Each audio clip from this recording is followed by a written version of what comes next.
Even though we know we're alone, we have to share. If therefore we lose sight of one another, what value do we have? In the end, as I look around the world, all we have of real value is one another. Nothing else matters. I was once speaking to a group of conservationists the Forest Service asked me to before they all went to court. And I brought this up, and a lady said, "But I don't want anyone to know what my favorite place is because they just ruin it." It was still relationship. We cannot get away from relationship.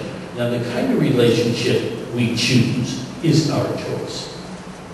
And that's all it is. It is a choice.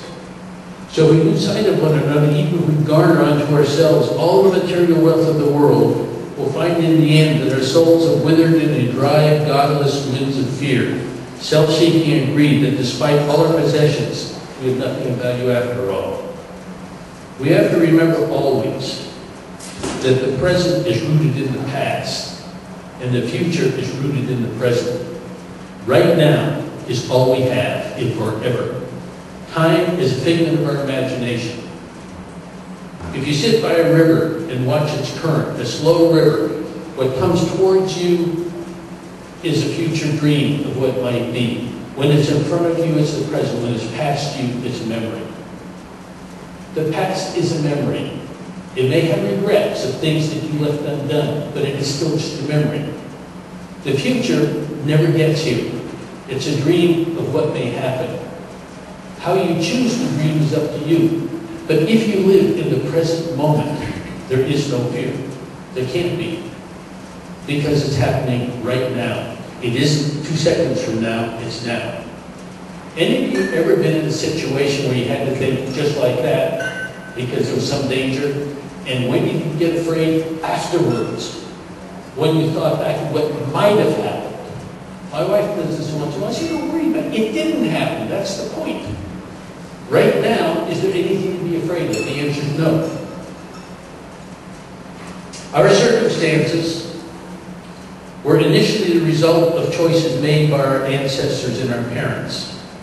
So while today's choices belong to us, the adults and trustees of the world, the consequences of our trusteeship we bequeath as circumstances to the children of today, tomorrow, and beyond, circumstances to which they must be able to respond, but for which we give them no voice. We must therefore understand and accept that we have two choices in controlling the world's human population, which is affecting a lot of this scrabble that is destroying the world. Consciously treating women as equals they are, and trusting them with the decisions concerning their bodies as how many children to have and when. Or the inevitable disease pandemics and famines which always deal the heaviest blows to the children. I've seen the latter. I would never select them. If what we do through our decisions and subsequent actions is a deficit for either the land's productive capacity or the children's welfare, then it is analogous to taxation without representation, which goes against everything both your country and mine stands for. Ours must be a world with a human face, a human scale, and the humility and compassion of a human heart. The question is, how shall we choose for the children? Thank you.